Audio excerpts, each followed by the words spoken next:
যাদের সত্যিকারের চুল বাড়ছে না, মনে হচ্ছে হেয়ার গ্রোথটা পুরোপুরি বন্ধ হয়ে গেছে, এদিকে হেয়ার ফল হয়েই যাচ্ছে, সেই ফিলিংটা যে কি সেটা আমি জানি, তখন এই ফিলিংটা আমি ফেস করেছি। আর তখন যেন মনে হয় কোনোভাবেই চুলটা বাড়ছে না, মানে কোনো কিছুই করতে পারছি না, এদিকে আমার চুলটা মনে হচ্ছে শেষ হয়ে যাচ্ছে। তো সেই সমস্ত সিচুয়েশনে আমি অনেক কিছু রেমেডি, অনেক কিছু অ্যাপ্লাই করেছিলাম। কিছু কিছু আমার চুলকে আরো বাজে করে দিয়েছিল, কিছু কিছু সত্যিকারের রেজাল্ট দিয়েছিল। তার মধ্যে এইটা হচ্ছে একটা রেমেডি যেটা আমাকে সত্যিকারের জেনুইনলি খুব ভালো রেজাল্ট দিয়েছিল। প্রথমেই একটা কনসেপ্ট একটু ক্লিয়ার করতে হবে, সেটা হচ্ছে চুল বাড়ে কিন্তু স্ক্যাল্প থেকে। স্ক্যাল্প হেলদি, তাহলে তোমার চুল বাড়তে বাধ্য। তাহলে যদি চুল বাড়ার ক্ষেত্রে ফোকাস করি, তাহলে আমাদের ফোকাসটাই করতে হবে কিন্তু স্ক্যাল্পে। স্ক্যাল্প যেন পরিষ্কার হেলদি হয়, চুল গজানোর এনভায়রনমেন্ট যেন থাকে স্ক্যাল্পে। একটা জিনিস বলতে পারি, আজকের রেমেডিটা one of the most powerful DIY remedy for your hair. তো চলো আর বেশি দেরি না করে আজকের ভিডিওটাকে খুব সুন্দর করে শুরু করা যাক।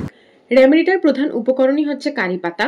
কিছু পরিষ্কার কারি পাতা ধুয়ে নিয়েছি। যাদের চুল আমার চেয়ে আরো অনেকটা বড়, তাদের কিন্তু আরো কিছুটা বেশি পরিমাণে কারি পাতা নিতে হবে। কারি পাতা নিয়ে আমি বেশি কিছু বলবো না, তখন বলতে শুরু করলে ওই গুণ বলতে বলতেই হয়তো 15 মিনিটস পার হয়ে যাবে। জাস্ট এটুকুনি বলবো, কারি পাতা ইটসেলফ যদি রোজ ধুয়ে 4টে করে খেতে পারো, সেটাও তোমার চুলকে ভালো করে। তাহলে বোঝো এখানে তুমি ডিরেক্টলি কিছু একটা বানিয়ে অ্যাপ্লাই করবে চুলে, সেটার রেজাল্টটা কি হতে পারে জাস্ট ভাবো।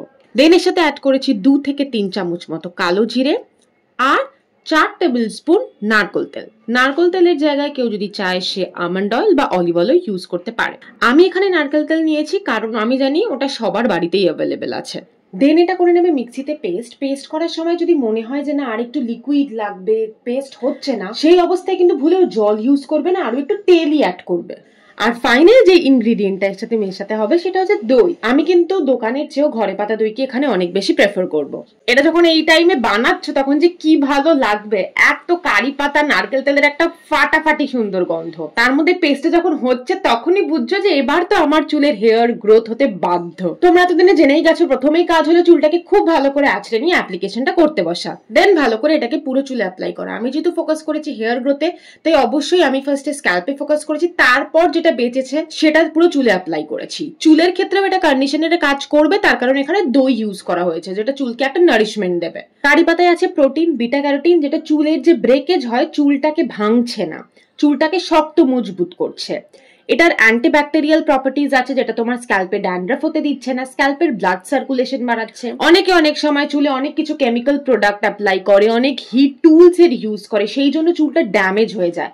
সেই ড্যামেজটাকেও কিন্তু রিপেয়ার করে কারি পাতা। তারপর চুলটাকে বেঁধে নিয়ে 45 মিনিটস মতো এটা চুলে থাকতে দাও, আর তারপর নর্মাল জল দিয়ে চুলটাকে ধুয়ে নেবে। অল্প শ্যাম্পু ইউজ করবে যাতে ওই তেলের ব্যাপারটা চলে যায়, তারপর কোনো কন্ডিশনার ইউজ করতে হবে না। তো আজকের জন্য এই রেমেডিটাই থাক, খুব তাড়াতাড়ি তোমাদের সবার সাথে দেখা হচ্ছে আবার। INTL, it's never too late, bye for today, সবাই ভালো থেকো।